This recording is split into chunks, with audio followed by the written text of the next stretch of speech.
Assalamualaikum warahmatullahi wabarakatuh. Bismillahi walhamdulillah, wassalatu wassalam ala rasulillah. Sahabatku serta segenap para cendekiawan penebar kebaikan di muka bumi yang dimuliakan Allah, alhamdulillah, jumpa lagi bersama kami dengan episode kali ini mengisahkan sosok Sufi Syekh Harun bersama muridnya di daerah Bogor, Jawa Barat. Sebelum mengulas kisahnya, jangan ketinggalan subscribe, like, dan share.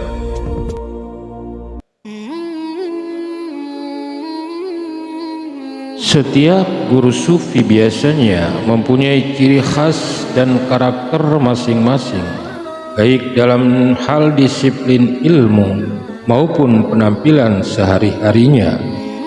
Begitu pula saat menyampaikan ilmu, biasanya sesuai dengan waktu, tempat, dan kadar keilmuan murid-muridnya. Berbeda dengan guru pada umumnya. Setiap ucapan dari guru Sufi akan meninggalkan atsar yang mendalam di hati dan akan jadi renungan oleh para murid saliknya. Al-Kisah. Ada beberapa orang majelis pesantren dari daerah Banten ingin sowan dengan tokoh Sufi yang terkenal karena karomahnya, dengan tujuan ngalap tabaruk mendapatkan berkah darinya. Tibalah majelis tersebut di sebuah gubuk kecil yang merupakan kediaman sang guru Sufi. Gubuk kecil tanpa penerangan yang hanya beralaskan tikar. Ia memilih tinggal di hutan rimba, daerah pegunungan yang jauh dari penduduk. Saat itu, salah satu kiai berpakaian takwa, seorang ulama besar, merasa kurang pas dengan apa yang ia lihat, sehingga terlintas pikiran tidak baik, seolah-olah mencela beliau. Bagaimana mungkin ia seorang kekasih Allah yang namanya masyhur, tapi berpenampilan seperti manusia biasa? Umam kiai ini dalam hati. Namun isi hati yang tersirat di benak kiai ini diketahui oleh Ki Harun. Lalu Ki Harun berkata, "Buat apa jadi kiai, cuman merusak hati?" Sang kiai merasa heran karena Ki Harun telah mengetahui semuanya. Lantas kiai bersama majelisnya akhirnya pergi meninggalkan lokasi dengan perasaan kecewa lantaran terusir. Ditambah lagi niatnya hanya semata-mata tabarruk atau ngalap berkah. Baru beberapa langkah keluar dari kediaman Ki Harun, tiba-tiba kiai bersama majelisnya dihadang oleh segerombolan macan yang mengaum seperti memaksa mereka. Rombongan itu menjerit ketakutan tanpa bisa berbuat sesuatu. Mendengar teriakan tersebut, Ki Harun pun menghampiri macan yang semula terlihat luas langsung bersimpuh di hadapan Syekh Harun. Setelah kondisi normal, akhirnya Kiai bersama majelis pulang bercampur perasaan keheranan atas peristiwa yang dialami. Masya Allah, kekasih Allah memang diberikan keistimewaan oleh Allah Subhanahu wa Ta'ala yang dapat menaklukkan seluruh alam semesta, termasuk kisah macam buas yang tunduk kepada kekasih Allah. Di lain waktunya Kiai bersama majelis dari pesantrennya kembali sowan. Namun kedatangan mereka kali ini dengan menjaga adab dengan penuh khidmah. Peristiwa dalam kisah tersebut merupakan sebuah isyarah untuk dijadikan pelajaran sebagai bahan renungan kepada kita agar terus berupaya menjaga hati dengan tidak berprasangka buruk kepada orang lain. Perjalanan yang ditempuh oleh murid-murid Ki Harun sangatlah panjang dan penuh dengan rintangan. Maka jika tidak dibimbing seorang guru salik, dikhawatirkan dia tidak sampai tujuan yang dicita-citakannya dan malah tersesat. Karena itu, para tokoh sufi mengatakan, barang siapa yang belajar tanpa guru maka gurunya adalah syaitan. Berikut ini wawancara salah satu murid beliau terkait kisah perjalanan keilmuan dengan Syekh Harun. Jadi memang luar biasa lah cara mengajarkannya. Kalaupun nggak cara mengajarkan nggak kayak di pesantren gitu. Buka kitab, buka Al-Quran gitu. Jadi dengan ucapan kayak gitu aja, coba kamu ngerjain. Kan kalau nyuruh, anggaplah ngasih ilmu gitu ya. Dengan sababiah kerjaan itu kan kayak nggak masuk di akal banget. Kalau ke saya gitu Pak, yang saya alamin. Abah misalnya beli semen 22 sak. Terus jalan aspal ini, jalan aspal suruh di semen sama saya. Selebar 50 cm. Jadi kan panjang banget 20. Jadi kalau satu sak itu bisa 3 meter, bisa 4 meter. Bayangin aja sama Bapak. Jalan aspal yang udah bagus lah aspalnya.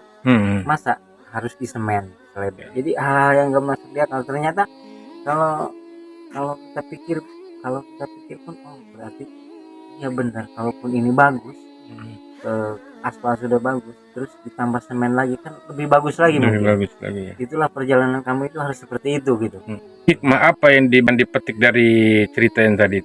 Mungkin Bapak juga pernah lihat orang yang mungkin banyak orang itu beli bodet sama Abah dulu waktu di Cibagoa. Terus saya juga pernah ngebangun saungnya setelah ini diberesin semua. Bahkan di sini pun pernah saya ngeberesin sama Pak Bang di sini. Jadi bodrek itu banyak banget. Kan Abah minta pun bodrek nggak Abah minum. Kan kalau mintanya kan nggak tanggung 10 lembar gitu misalnya. Nah, kan itu saya kan buat apa gitu. Kalau sakit kepala kan cukup 2-3 biji. Selanjutnya dikisahkan, suatu hari beliau Ki Harun meminta murid-muridnya berkumpul. Beliau berkata, hari ini akan diberikan pelajaran penting. Pelajaran hari ini adalah soal kesabaran. Pentingnya menahan diri hingga pengetahuan yang ditunggu datang pada saatnya. Ki Harun lalu memerintahkan muridnya ke daerah Banten untuk membangun makam dan musola yang sebelumnya tampak terbengkalai. Murid-murid yang takzim kepada gurunya, baik dengan raga maupun hartanya, mentaati perintah sang guru tanpa banyak pertimbangan dan alasan. berangkatlah murid-murid ke Banten untuk menjalankan perintah beliau. Alhasil, kurun waktu 3 bulan, makam dan musola telah berhasil diselesaikan.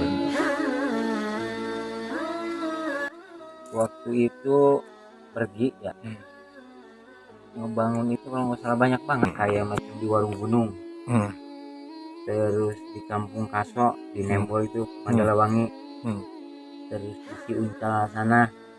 Kemudian setelah itu kembalilah murid ke kediaman Ki Harun untuk menyampaikan perihal tersebut. Namun Ki Harun berkata bahwa tidak ada satupun bangunan yang dikerjakan.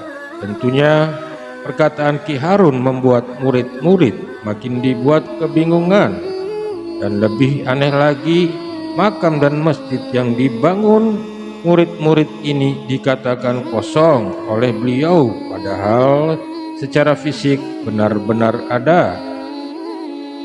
Bagi sebagian murid, perkataan Ki Harun diinterpretasikan sebagai simbol kepribadian yang ada dalam diri, karena beliau mengetahui murid-muridnya telah lalai menjalankan sholat 5 waktu dan bentuk ibadah lainnya selama ditugaskan. Perkataan beliau memiliki makna yang begitu dalam. Artinya masjid secara fisik memang dibangun, namun sebetulnya ia adalah simbol terhadap nilai-nilai serta relasi non-fisik atau maknawi. Rumah Allah tipe maknawi yang dimaksud Syekh Harun sebenarnya adalah hati manusia. Hikmah yang 1 tahun terakhir disuruh bangun itu, Kang Sarnan sendiri tuh yang memetik apa sih perintah atau bimbingan dari orang tua ini?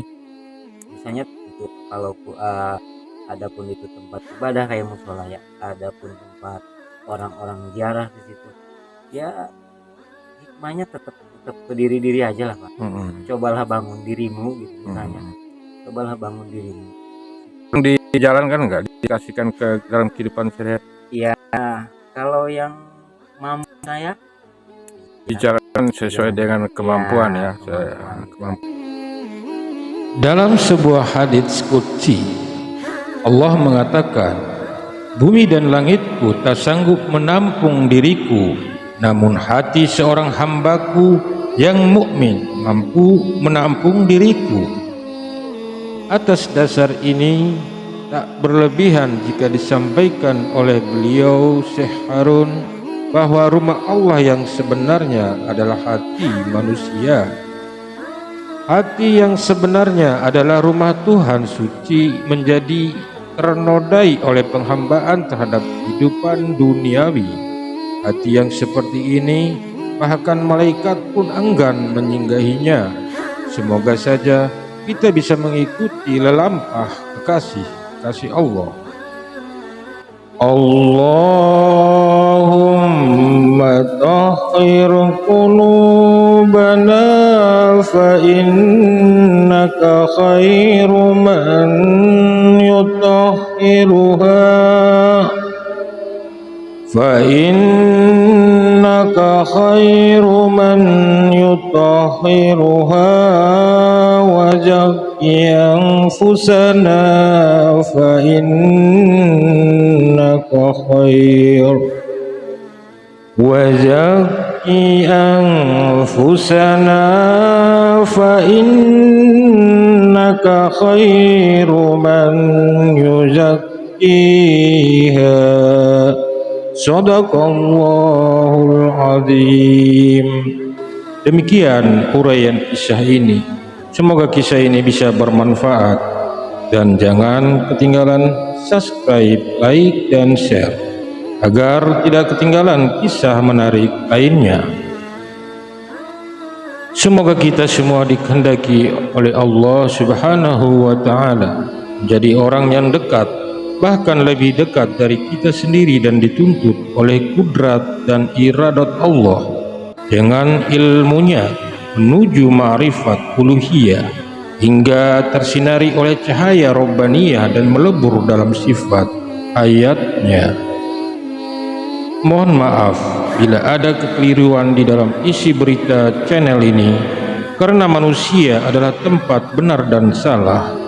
Wallahu a'lam bissawab. Akhirul kalam, wassalamu alaikum warahmatullahi wabarakatuh.